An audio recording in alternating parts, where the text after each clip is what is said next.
Bismillahirrahmanirrahim. Assalamualaikum warahmatullahi wabarakatuh. Sebelumnya, perkenalkan nama saya Septianing Rumi Jayanti, NIM 2012104111.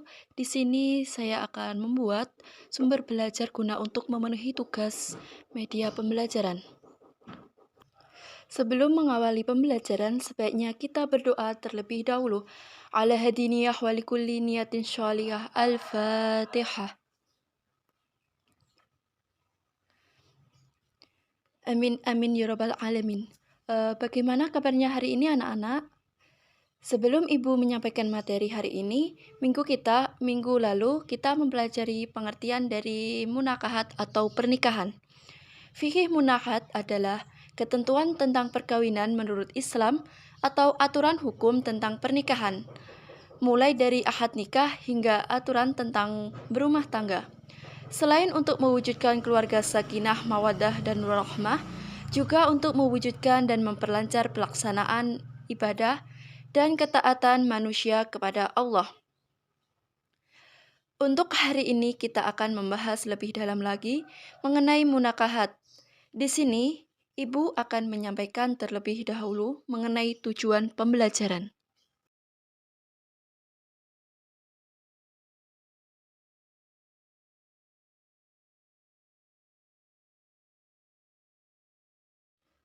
Tujuan pembelajaran ini meliputi yaitu mengamalkan kebenaran ketentuan pelaksanaan pernikahan berdasarkan syariat Islam dengan istiqomah. Selanjutnya yaitu menunjukkan sikap bersatu dan kebersamaan dalam lingkungan masyarakat sebagai implementasi ketentuan pernikahan dalam Islam dengan istiqomah. Alhamdulillah. Kali ini akan membahas tentang menyempurnakan hidup dengan munakahat untuk meningkatkan kualitas generasi.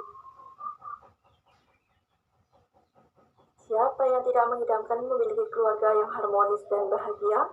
Salah satu ikhtiar manusia adalah melalui pernikahan, yakni sebuah ikatan mifakum ghalidhah atau ikatan yang kokoh serta sah di mata agama dan diakui hukum negara atau hak dan kewajiban terlindungi.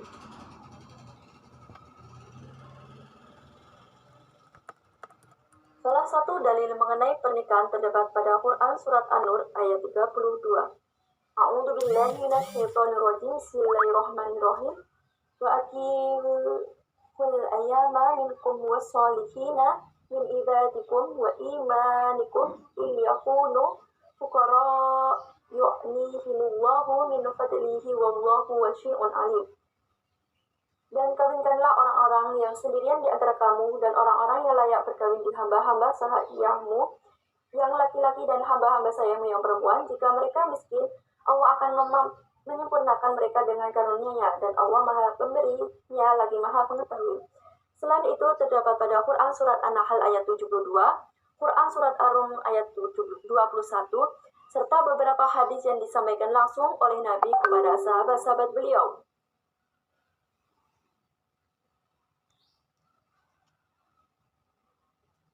Tentu saja para pernikahan adalah memenuhi tuntutan utama manusia sebagai fitrahnya, memenangi akhlak yang luhur sehingga memuluskan kualitas ibadah kepada Allah. Melalui pernikahan kita membangun syurga dari rumah kita, saling mendukung, saling menyayangi, sehingga tercipta keturunan yang solih dan solihah yang kelak akan menaikkan derajat kita di mata Allah. Amin. Hukum pernikahan pada dasarnya adalah mubah, artinya boleh dikerjakan, boleh juga ditinggalkan. Meskipun demikian, tidak jauh dari segi kondisi orang yang melangsungkan pernikahan, hukum nikah dapat berubah. Sunnah artinya ia mampu menikah dan mampu mengendalikan diri dari berzina. Wajib berarti ia mampu secara nafkah, namun relation prinsipnya khawatir terjerumus ke dalam perzinaan.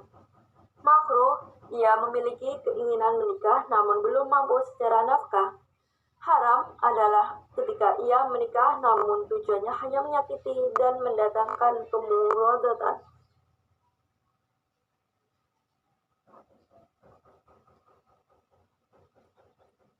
Rukun nikah. Yang pertama adalah calon mempelai. Yang kedua, adanya wali dari pihak wanita. 3, ada saksi nikah. 4, ada syiqat atau akad ijab dan habul. Apabila mempelai adalah seorang difabel, misal tunawicara, tunarungu atau tunanetra, dapat menggunakan bahasa isyarat. Mayoritas ulama memasukkan status wali ke dalam syarat pernikahan. Keberadaan wali dianggap sama dengan suatu saksi. Kendati merupakan syarat, maka wali harus ada dan dianggap tidak sah bila tidak ada wali atau saksi. Rasulullah SAW bersabda, tidak ada nikah kecuali dengan adanya wali. Wali dibagi menjadi 2. Yang pertama adalah wali nasab. Wali nasab adalah wali yang memiliki pertalian darah dengan mempelai, seperti ayah kandung jika masih hidup. Namun, jika ayah kandung sudah tiada, maka walinya adalah dari kerabat si mempelai perempuan dari pihak laki-laki. Mereka adalah kakek dari pihak ayah, saudara laki-laki, paman dari pihak ayah, anak laki-laki paman dari pihak ayah, dan seterusnya. Sedangkan dari pihak ibu, baik kakek, paman dari ibu, saudara laki-laki seibu, bukanlah wali dalam pernikahan karena mereka bukan aswabah, tapi dari kalangan darul arhan. Untuk syarat jadi wali pernikahan pastinya laki-laki, muslim, cukup umur atau dewasa menurut Islam, berakal, dan memiliki hak untuk menikahkan. Yang kedua adalah wali hakim. Ia berasal dari tugas yang ditunjuk oleh negara. Kita biasa menyebutnya sebagai penghulu atau kepala KUA. Wanita yang haram dinikahi atau mahram terdiri dari 4. Yang pertama, mahram karena keturunan, seperti ibu kandung, nenek, dan seterusnya ke atas. Anak perempuan kandung, cucu, dan seterusnya ke bawah. Saudara perempuan sekandung, sebapak atau seibu, tante dari pihak bapak atau ibu, ponaan dari pihak adik atau kakak laki-laki atau perempuan. Kedua, mahram karena sepersusuan, yaitu ibu yang menyusui saudara perempuan sepersusuan. 3, mahram karena pernikahan, seperti mertua, anak tiri jika sudah bersetubuh dengan ibunya, ibu tiri atau mertua tiri, baik sudah dicerai oleh ayah atau belum. Keempat, mahram mu'allaq atau mahram karena memiliki pertalian dengan istri atau dikumpulkan atau dimadu, seperti ipar, serta haram pula menyandingkan 2 saudara kandung dalam satu hubungan poligami. Menikahi wanita beserta bibinya sekaligus, wanita beserta keponakannya sesuai dengan Quran Surat An-Nisa ayat 23.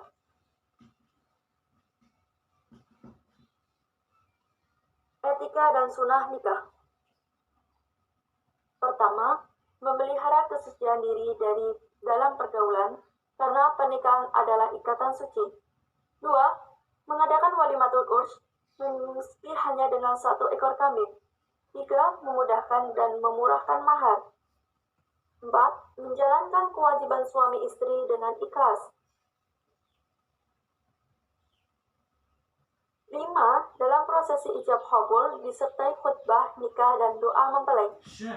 Barakallahu laka wa baraka alaika wa jama bainakuma fi khair. Setelah sah menjadi pasangan suami dan istri, mempelai pria sangat disarankan untuk memegang ubun-ubun istrinya sambil membaca doa berikut ini. Allahumma inni as'aluka min khaira wa khairi ma jabalataha alaihi wa a'udzu bika min syarriha wa syarri ma jabalataha alaihi. Berdoa ketika menggauli istri. Allahumma janibasi syaitana wa janibisi syaitana ma kharat rahatana. Yang 8, doa mohon diberi keturunan yang solih. Rabbi habli minasyolihin. 9, saling menutupi aib keluarga. Pernikahan menurut perundang-undangan di Indonesia, Undang-Undang Nomor 1 Tahun 1974, seluruh warga negara dari agama apapun dalam hal perkawinan secara umum terikannya perundang-undangan tersebut. Khususnya untuk umat Islam merujuk keputusan Menteri Agama Nomor 54 Tahun 1991 tentang pelaksanaan instruksi Presiden Nomor 1 Tahun 1991 mengenai kompilasi hukum Islam di bidang perkawinan. Dalam hukum perkawinan tersebut jelaskan tentang pernikahan, tujuan pernikahan, sahnya perkawinan, pencatatan perkawinan, akte nikah, dan kawin hamil. Yang berkaitan dengan perkawinan, yang pertama adalah talak, yang kedua yaitu rujuk, yang selanjutnya yaitu iddah, dan 4 waris. Akan dijelaskan pada bab tersendiri. Hikmah pernikahan. Yang pertama, membina tali silaturahmi antar dua keluarga. Yang kedua, menenteramkan hati dan menyenangkan pikiran. Yang ketiga, menyalurkan hajat biologis. Yang keempat, terhindar dari penyakit kelamin. 5. Cara yang diridhoi Allah mendapatkan keturunan. Serta yang terakhir, memupuk rasa tanggung jawab membina keluarga. Sekian, semoga bermanfaat. Wassalamualaikum warahmatullahi wabarakatuh.